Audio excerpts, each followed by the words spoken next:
Good day, and welcome back to another DBZ Dokkan battle video. In this video, we're going to be taking a look at the TEQ Gotenks Failure B. I think this is Failure B, or Failure A. Failure B. No, it's Failure B. But Skinny Gotenks is what he's more commonly referred to as. Basically, most players use the term fat or skinny. But the game, doesn't really like that, and with fair reason. So it's Failure B, and basically, we're going to be taking a look at just how good he is. Obviously, he is a TEQ type lead, which is interesting, but nothing too wild. Very similar to the other Gotenks, he raises defense, but instead of stunning, he will greatly lower defense or greatly lower attack on his super attack, which is obviously pretty interesting, I would say. So a little bit of a difference between him and the other Gotenks. This one's also slightly different in the fact that he has, well, I guess he has a more accelerated kind of decline when it comes to like his stats.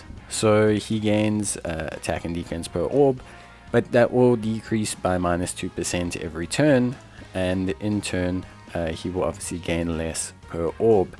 However, he has less requirements in general for his orbs. So for example, with the other Gotenks, generally speaking, you had to get physical orbs specifically, whereas with this Gotenks, that's not quite the case. You can just get whichever kind of orbs you want, and that generally just kind of leaves him in a much better position. So he definitely has that kind of versatility and diversity to him. So I think that's obviously, I don't want to say makes him better, but I think it definitely does give him a little bit more to kind of work off of than the physical one, just because he's a bit less conditional, but both of them are quite hungry for orbs. So you're going to see a much better performance out of them if you get a whole bunch of orbs than if you don't. So that should be self-explanatory, but yeah, you never know nowadays. A lot of people maybe don't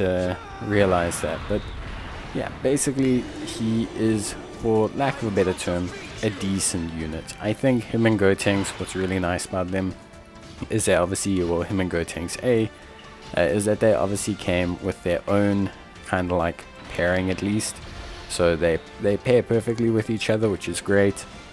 Really helps them to maximize out their links. And yeah, in general, they have a decent kind of link set. Obviously, Saiyan Lineage, Shattering the Limits, Supreme Power, all decent for Majin Buu Saga teams, which I think is, I don't want to say where they're aimed at, but is at least where they look like they're heading, which I think is good.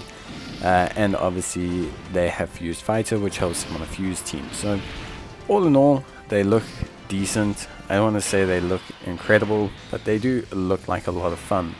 Like I said, the amount of orbs you get is definitely going to dramatically affect how these units look for you.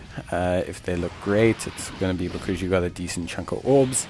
If they don't look so great, it's going to be because you didn't get a decent chunk of orbs. Obviously, nice thing about this one is he gets defense of 50% with 2 or more key spheres obtained. This will only occur on his super, so you won't see that defense show beforehand. And then he also gains an additional 50% attack if he gets 4 or more key spheres obtained. And these aren't based on type key spheres, so they're a lot less conditional than, say, the physical Gotenks, which I think is nice.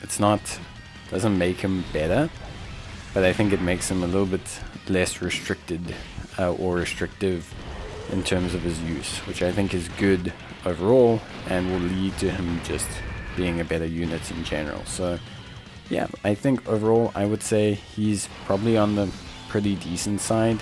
I think for a super strike, they are both okay. They have similar stats to the other super strikes, but I think in this case, one thing that I will say is they do tend to be a little bit, I don't want to say less like coherent or anything like that, but they do seem to be just a tiny bit like off the mark, because they're both orb hungry, right?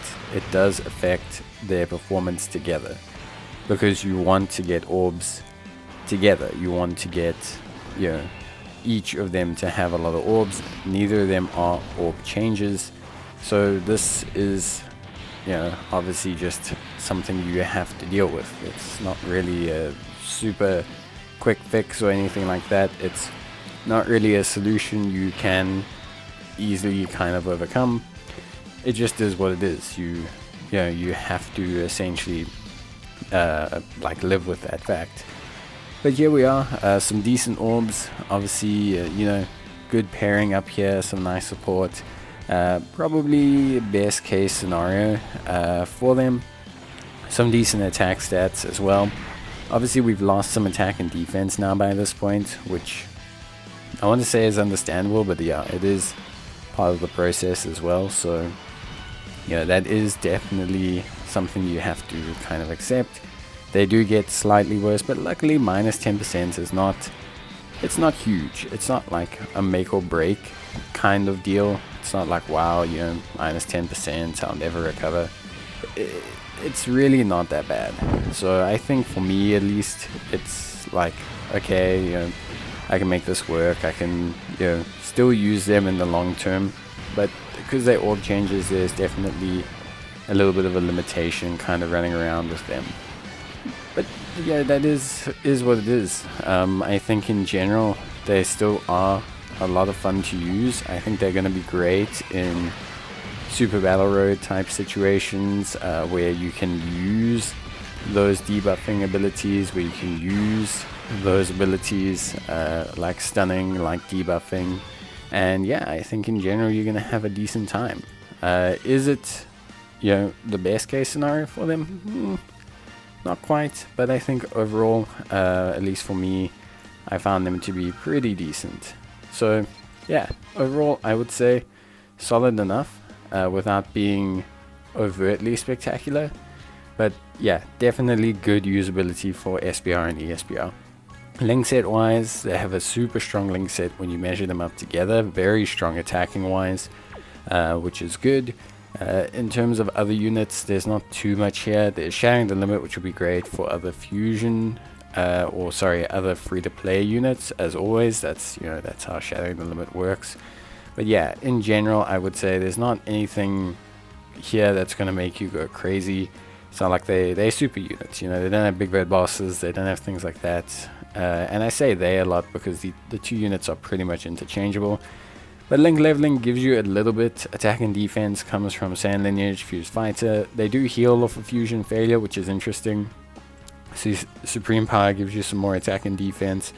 Bombardment, Super Strike, Shattering the Limit. All super common links. Altogether, if you were to link level them, you would gain quite a bit of defense, I think 20%. And you would also gain a fair chunk of attack as well. So there is some benefit to link leveling them, but as always you have to weigh up whether you should be link leveling free-to-play units. Like, is it even something you should be doing? You know, is it worth your time? Is it not worth your time? But in general, I think, yeah, TEQ Gotenks Failure B, good unit. I like that he greatly lowers attack. I think he's a little bit more accessible than physical Gotenks.